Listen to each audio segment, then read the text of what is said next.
दोस्तों, आप तो जानते ही होंगे कि कलयुग के बाद कौन सा युग आएगा। उस युग का नाम है सतयुग। ज्योतिष और पौराणिक ग्रंथों में युगों के वर्णन अलग अलग हैं। ग्रंथों के अनुसार 4 युग होते हैं, जो हैं सतयुग, त्रेता युग, द्वापर और कलयुग। कहते हैं कि कलयुग में पाप अपने चरम पर होता है। वर्तमान में यही कलिकाल यानी कलयुग चल रहा है। कलयुग के बाद कौन सा युग आएगा? कलयुग के बाद आश्य मुनि फिर धरती पर अवतरित होंगे। लेकिन कलयुग की प्रधानता के सवाल पर शुरू से ही विचार किया जाना चाहिए। भगवत गीता का दावा है कि परिवर्तन सृष्टि का एक अंतर्निहित नियम है और वर्तमान युग सभी युगों के 22वें चक्र का प्रतिनिधित्व करता है। जिस प्रकार शरीर त्यागने के बाद आत्मा नया रूप धारण करती है और दिन के बाद रात होती है, उसी प्रकार युग भी एक निश्चित अवधि के बाद बदल जाते हैं। विष्णु पुराण वर्णन करता है कि कलयुग आएगा जब दुनिया की पाप की सीमा बढ़ जाएगी और लोग महसूस करेंगे कि अंधकार का युग शुरू हो गया है। कलयुग की शुरुआत महिलाओं के बाल कटने से होगी और युवा दिखने के लिए हर कोई अपने बालों को ढाई करेगा। जब बेटे अपने पिता से लड़ने लगेंगे और गृह कलह शुरू हो जाएगी, तो कलयुग अपने चरम पर पहुंच जाएगा और ब्रह्मा और विष्णु एक हो जाएंगे। कलयुग का अंत तब होगा जब विष्णु कल्कि का रूप धारण कर दुष्टों का नाश करेंगे, जिसके बाद सतयुग एक नया युग शुरू होगा। कलयुग का अंत आते आते कैसी हरकतें करेंगे लोग? कलयुग 4,32,000 वर्ष का होगा, जिसमें से 5,121 वर्ष ही बीते हैं। इस उम्र में लोग नास्तिक हो जाएंगे और उनका एकमात्र उद्देश्य धन कमाना होगा। नदियां सूख जाएंगी, गाय दूध देना बंद कर देगी और पिता, पुत्री और भाइयों के संबंध समाप्त हो जाएंगे। कलयुग का अंत महान युद्धों, बाढ़ों, अकालों और बीमारियों का गवाह बनेगा, जो मानव जीवन को 12 वर्ष तक कम कर देंगे। हालांकि कलयुग की समाप्ति के बाद सतयुग शुरू होगा, जहां भौतिक सुखों के बजाय मानसिक सुखों पर ध्यान दिया जाएगा और घृणा के बजाय प्रेम पर जोर दिया जाएगा। सतयुग 17,28,000 वर्ष का होगा और मनुष्य की आयु 4,000 से 10,000 वर्ष तक होगी। भगवत गीता हमें सिखाती है कि परिवर्तन अपरिहार्य है और यह सभी युगों के परिवर्तन का 20वां चक्र है। इसका अर्थ है कि यह युग पहले भी 22 बार आ चुका है। जैसे हमारी आत्मा मृत्यु के बाद शरीर को छोड़कर दूसरा रूप धारण कर लेती है, वैसे ही एक निश्चित अवधि के बाद युग बदल जाता है। कलयुग की पहचान। विष्णु पुराण में कलयुग से जुड़ी एक कथा है, जिसमें कहा गया है कि जब संसार में पाप की सीमा बढ़ जाएगी तो कलयुग आएगा।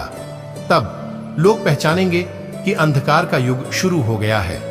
कलयुग की शुरुआत महिलाओं के बालों से होगी। जहां महिलाएं अपने बालों को अपना आभूषण मानती हैं, वहीं कलयुग में वे उन्हें काटने लगेंगी। पुरुष और महिलाएं युवा दिखने के लिए अपने बालों को रंगेंगे और हर कोई अपनी उम्र छिपाना चाहेगा। जब कोई पुत्र अपने पिता पर हाथ उठाता है, तो इसका अर्थ है कि कलयुग शुरू हो गया है। जब हर घर में लड़ाई शुरू हो जाएगी, तो कलयुग अपनी चरम सीमा पर पहुंच जाएगा। जब अंधकार का युग हम पर हावी होने लगेगा, तब भगवान विष्णु कल्कि का अवतार लेंगे और अंधकार के युग का अंत करेंगे। कलयुग की शुरुआत 3012 ईसा पूर्व में हुई थी, जब मेष राशि में मंगल, शुक्र, बुध, बृहस्पति शनि शून्य अंश को पार कर चुके थे। कलयुग का अंत ब्रह्म पुराण के अनुसार कलयुग का अंत आ जाएगा और मनुष्य की आयु शुरू हो जाएगी, जो 12 वर्ष तक चलेगी। नदियां सूखने लगेंगी। पूजा कहने से मनुष्य धन के पीछे ही भागने लगेगा। लड़कियां असुरक्षित होंगी। पिता, पुत्री और भाई का कोई संबंध नहीं होगा। भाई अपने ही भाई के खून के प्यासे होंगे। जिनके पास पैसा है, वही इस युग के अंत तक शासन करेंगे। शिव पुराण में कलयुग का उल्लेख इस युग के अंत में भगवान विष्णु कल की रूप धारण करेंगे और दुष्टों का विनाश करेंगे और एक बार फिर उनके लिए धर्म की स्थापना करेंगे। शिव पुराण में कलयुग का उल्लेख इस प्रकार है: जब कलयुग बढ़ेगा, तब लोग गलत काम करने लगेंगे, दूसरों की निंदा करने लगेंगे और अपने धर्म को हड़पने की कोशिश करने लगेंगे। युग के अंत में मनुष्य नास्तिक बन जाएगा। लोगों को धोखा देना मनुष्य का पहला काम होगा। कलयुग के बाद कैसा होगा? सतयुग कलयुग की समाप्ति के बाद जो नया युग आएगा वह सतयुग के नाम से जाना जाएगा। सतयुग 17,28,000 वर्ष का होगा और इस युग में मनुष्य की आयु 4,000 वर्ष से 10,000 वर्ष तक होगी। मनुष्य भौतिक सुखों के बजाय मानसिक सुखों पर जोर देगा और प्रेम ही एकमात्र ऐसी चीज होगी जिसमें घृणा के लिए कोई स्थान नहीं होगा। मनुष्य का सर्वोच्च ज्ञान फिर से स्थापित हो जाएगा। सतयुग में लोग आध्यात्मिक और नैतिक मूल्यों पर केंद्रित एक सरल और संतुष्ट जीवन व्यतीत करेंगे।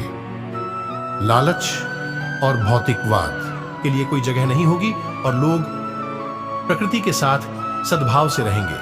रोग और कष्ट न्यूनतम होंगे और जीवन प्रत्याशा कलयुग की तुलना में बहुत अधिक होगी। हिंदू पौराणिक कथाओं के अनुसार सतयुग के बाद त्रेता युग, द्वापर युग और फिर कलयुग होगा। यह चक्र दुनिया के अंत तक जारी रहेगा और फिर सृष्टि का एक नया चक्र शुरू होगा। सतयुग में मनुष्य उच्च नैतिक मूल्यों के साथ सादा जीवन व्यतीत करेगा और आध्यात्मिकता से गहराई से जुड़ा रहेगा। लोगों में ईश्वर को देखने की शक्ति होगी और ध्यान और आध्यात्मिक अभ्यासों के माध्यम से ईश्वर के साथ संवाद करने में सक्षम होंगे। कोई हिंसा या संघर्ष नहीं होगा और हर कोई सद्भाव और शांति से रहेगा। सतयुग के बाद कैसा होगा? त्रेता युग। सतयुग के बाद त्रेता युग होगा जो 12,96,000 वर्षों तक चलेगा। इस युग में लोग भौतिकवादी गतिविधियों पर अधिक ध्यान देंगे और महत्वाकांक्षा और शक्ति की ओर उनका रुझान होगा। हालांकि उनका अभी भी आध्यात्मिकता के साथ एक मजबूत संबंध होगा और वे धार्मिकता के मार्ग पर चलेंगे। अगला युग द्वापर युग 8,64,000 वर्षों तक रहेगा। इस युग में लोगों में धन और भौतिक संपत्ति की अधिक इच्छा होगी और प्रौद्योगिकी और वैज्ञानिक प्रगति पर अधिक ध्यान दिया जाएगा। आध्यात्मिकता अभी भी मौजूद रहेगी लेकिन यह प्राथमिक ध्यान नहीं होगा। अंत में द्वापर युग के बाद फिर से कलयुग होगा और चक्र फिर से शुरू होगा। एक युग का अंत और अगले युग की शुरुआत सृष्टि का एक प्राकृतिक चक्र है और यह हमें सिखाता है कि परिवर्तन अपरिहार्य